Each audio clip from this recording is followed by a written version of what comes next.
você está querendo fazer um mestrado, é a oportunidade de você entrar na academia e você estará, né, lidando com conhecimento científico no nível mais profundo do que você estava na graduação.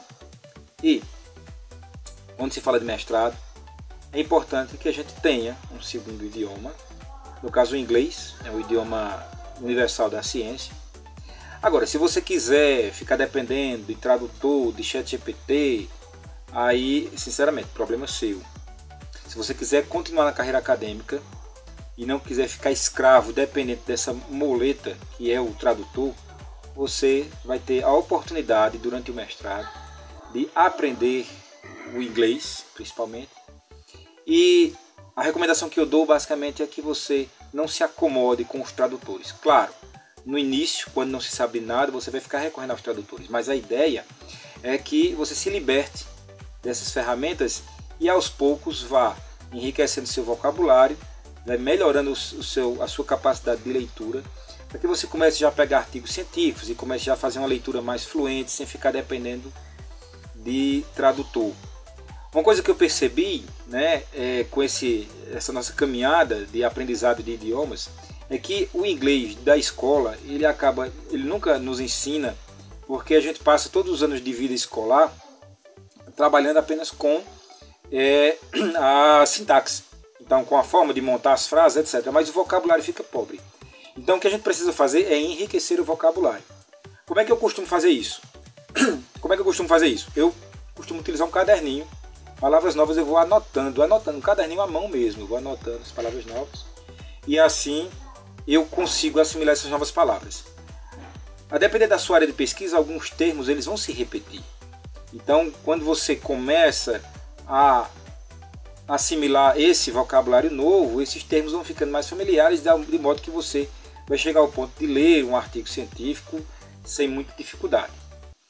Então, o primeiro passo é esse, você conseguir entender através da leitura. Mas a ideia é que você não se acomode. Então você não vai se acomodar só com essa habilidade de leitura. Você começa a arriscar escrever alguma coisa, um pensamento, alguma coisa do seu trabalho, uma observação, coloca a observação em inglês, coloca misturado em inglês e português, mas vai esforçando. A oportunidade que você tem de melhorar o seu inglês será durante o mestrado, forçando. Quando chegar no doutorado, ninguém vai nem perguntar se você sabe inglês, porque vai subentender que você já conhece. Então não fica amarrado só aos tradutores, só essas ferramentas digitais. Agora eu estou dizendo isso depende da sua intenção com o mestrado. Se você quer entrar na carreira acadêmica, você quer fazer um mestrado, aí você vai pensar dessa forma. Tá? Agora se você está por ali, por acidente, e talvez não vá passando muito tempo, aí é outra história. Aí você vai ficar dependendo dessas ferramentas porque você quer pular logo fora. Mas esse não é o caminho de sucesso, pelo menos nessa área. Aqui é o seguinte, gente, eu achei um vídeo do TED Talks, onde o especialista na área de linguística, ela fala sobre como o idioma afeta a forma de um povo pensar. E por que isso é importante para a gente que está preocupado com escrita científica?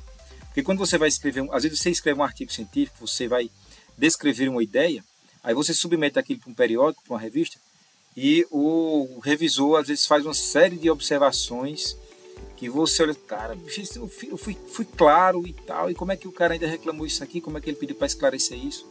Às vezes não é porque o seu texto está mal escrito do ponto de vista que você acha, na verdade é porque a forma que o cara entende, a depender de quem está lendo, e da forma como você dispôs no papel, isso pode gerar uma confusão na interpretação. Ela explica coisas como alguns povos cuja escrita se dá da esquerda para a direita, como é o nosso caso, os ocidentais, entendem a evolução de fenômenos temporais sempre dispondo no papel sempre da esquerda para a direita.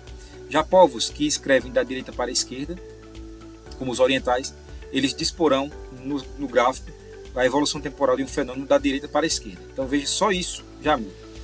Ela também explica que, por exemplo, alguns povos entendem algumas palavras como tendo uma conotação feminina, outros tendo a mesma palavra, eles interpretam como tendo uma conotação masculina. Então essas diferenças culturais, elas são importantes de serem consideradas quando a gente está escrevendo. Sobretudo nós que falamos português e normalmente escrevemos em inglês, que é o idioma oficial da ciência internacional, a gente tem que fazer essas devidas ponderações e buscar se adaptar a esse modo de escrita para poder expressar nossas ideias. Mas vamos lá, eu vou colocar aqui dar o play e a gente vai explicando passo a passo o que a especialista nos fala.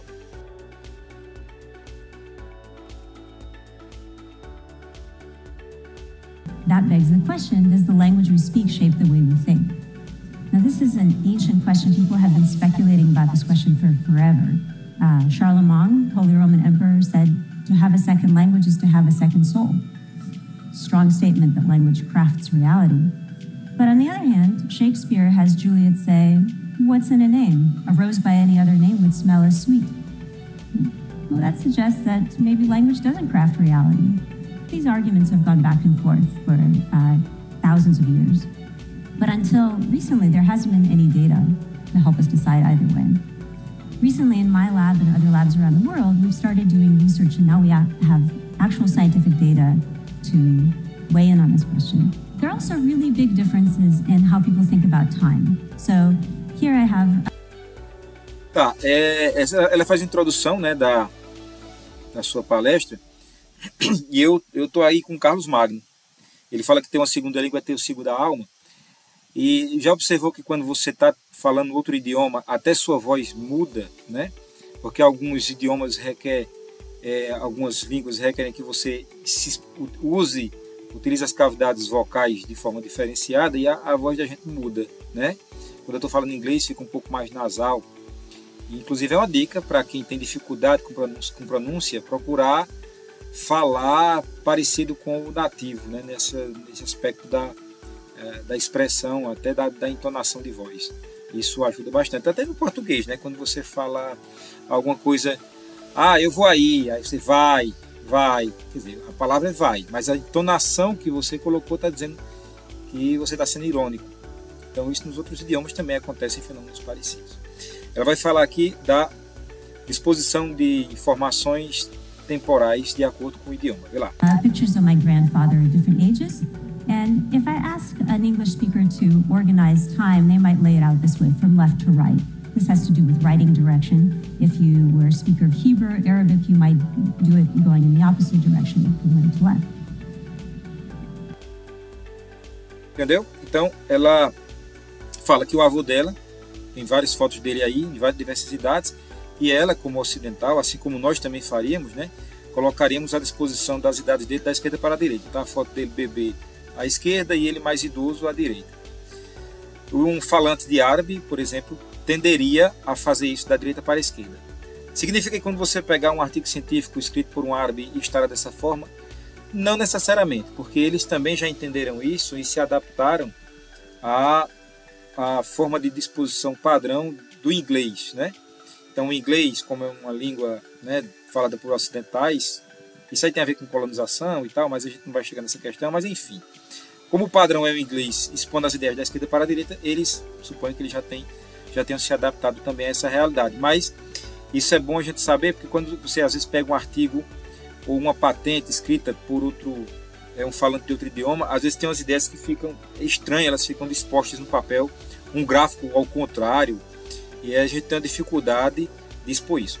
Sobretudo as revistas que estão pedindo agora Graphic Abstract, né? Graphical Abstract, que é abstract gráfico, que é um abstract que você vai fazer um abstract, vai fazer um resumo do seu paper, utilizando figuras. Isso aí é um desafio enorme, porque é quase você voltar à idade da pedra utilizando apenas desenhos e emojis para explicar uma ideia de forma geral. Então isso me lembrou também quando a NASA lançou uma nave ao espaço e fizeram uma figura para explicar onde ficaria a localização da Terra, né? Mais ou menos assim, para dizer aos ETs onde nós estaríamos, né? Que eles podiam vir nos matar. A ideia é essa. Mas tem um mapa, né? Então você fazer algo gráfico que expresse uma ideia de forma universal. Então é por aí. Ela continua o raciocínio dela mostrando agora com relação à contagem. Going in the opposite direction, from right to left. Here's another really smart human trick. Suppose I ask you, how many penguins are there? Well, I bet I know how you'd solve that problem if you solved it. You went 1, 2, 3, 4, 5, 6, 7, 8. You counted them. Right? You named each one with a number, and the last number you said was the number of penguins. Now, this is a little trick that you're taught to use as kids. You learn the number list and you learn how to apply it. A little linguistic trick. Well, some languages don't do this because some languages don't have exact number words. They're languages that don't have a word like 7 or a word like 8. And in fact, people who speak these languages don't count, and they have trouble keeping track of exact quantities. So for example, if I ask you to match this number of penguins to the same number of ducks, you would be able to do that by counting, but folks who don't have that linguistic trick can't do that. Languages also differ in how they divide up the colors. Então, o que é que ela fala? Idiomas que, de fato, numeram itens, né? Como nós fazemos, né? A maioria dos idiomas que nós conhecemos modernos fazem isso. A gente tem facilidade de contar itens, né? Porque a gente conta 1, 2, 3, 4, 5. E outros povos talvez não. Nesse caso aí, foge um pouco da nossa aplicação acadêmica, mas é uma forma de extrapolar, né? Ela é uma pesquisadora de linguística, de idiomas, de mostrar que existem povos que de fato não contam como a gente conta. Mas vamos seguindo aqui com relação às cores. Isso é muito interessante também. Spectrum, the visual world. Some languages have lots of words for colors. Some have only a couple words, light and dark. And languages differ in where they put boundaries between colors.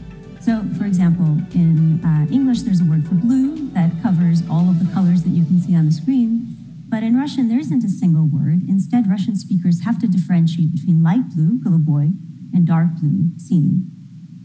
So Russians have this lifetime of experience of, in language, distinguishing these two colors.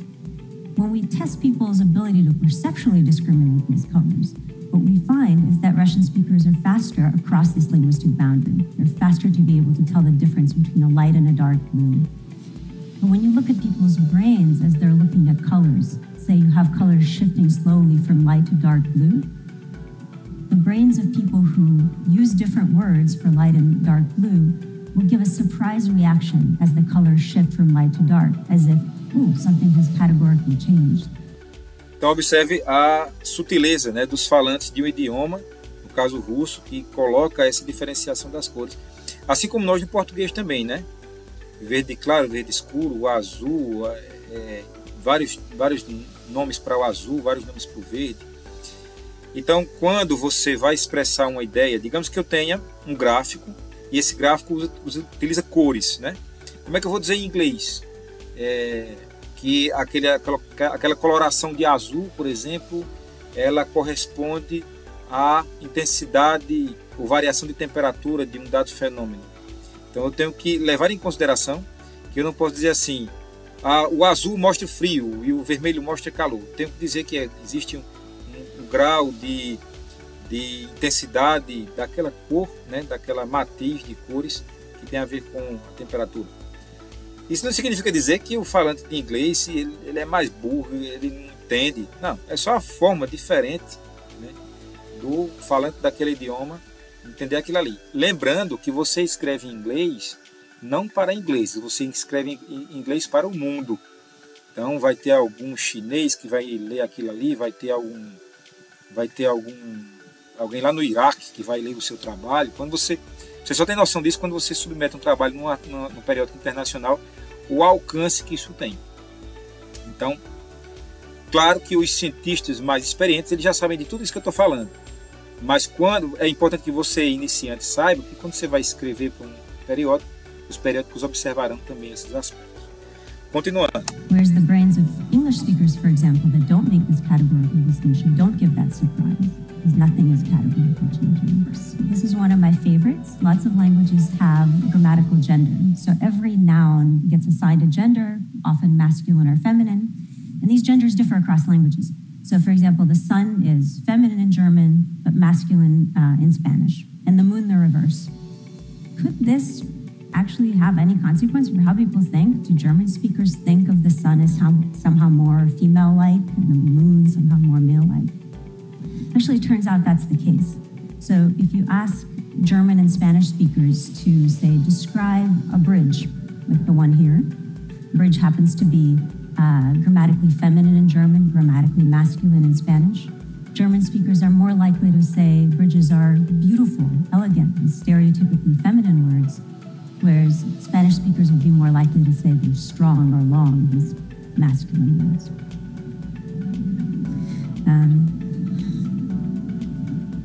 Languages also differ in how they describe events, right? So you take an event like this, an accident. In English, it's fine to say he... Então, na sessão anterior, ela fala também dessa questão dos falantes de idiomas considerarem algumas palavras femininas, masculinas, atribuírem qualidades diferentes ao mesmo item, né? Então, pega o sol. No alemão, o sol ele tem uma conotação feminina, enquanto no espanhol masculina. Eu acho que para nós também, né? Quando nós somos crianças e desenhamos o sol, aquele solzinho que a gente faz na escola, que bota a carinha, a gente nunca coloca um cabelinho no sol, lacinho, né? A gente pensa que o sol é um menino. O sol não é... o alemão já pensaria que o sol é uma menina. Isso parece uma bobagem, né? Mas isso conta muito a depender do tipo de trabalho que você está desenvolvendo.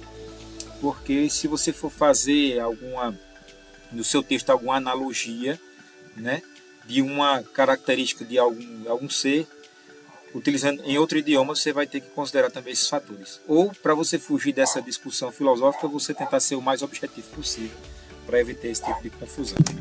Grammatically feminine in German, grammatically masculine in Spanish. Beautiful. It's also differ. Essa parte aqui me lembra muito a questão dos experimentos, tá?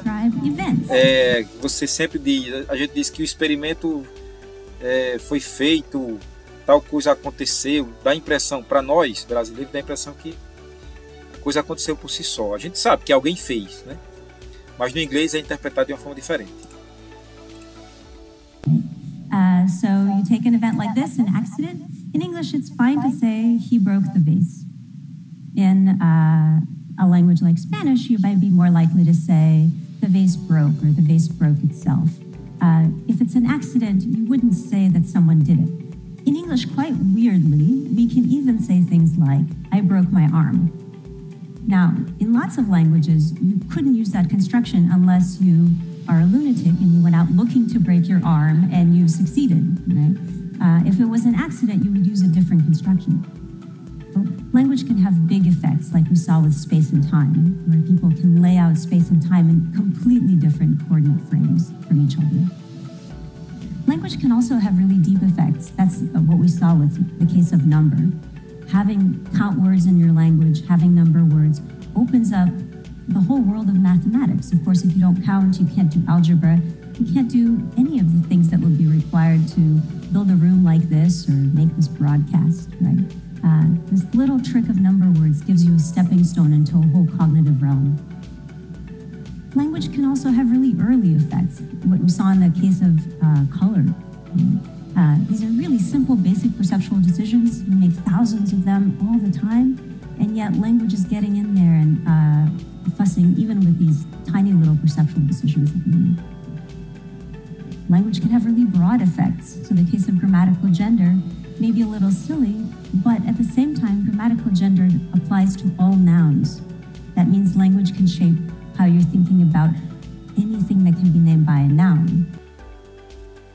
Então, não sei se você sabia disso, dessa série de detalhes, mas eu acho que é uma forma de ajudá-los a entender que quando você estiver escrevendo em outro idioma, não é só jogar no Google Tradutor ou no Chat GPT, tá? Tem que ter muito critério. Como é que, uma dica que eu dou para que você, né, aprimore essa habilidade de escrita em inglês é a partir da leitura, como qualquer idioma. Só escreve bem quem lê bem, né?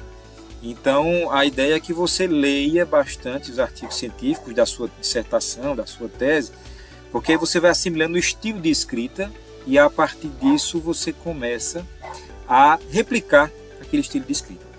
Quem fica só lendo o artigo, pegando o artigo e traduzindo e lendo a versão traduzida em português, ele vai perder essa informação.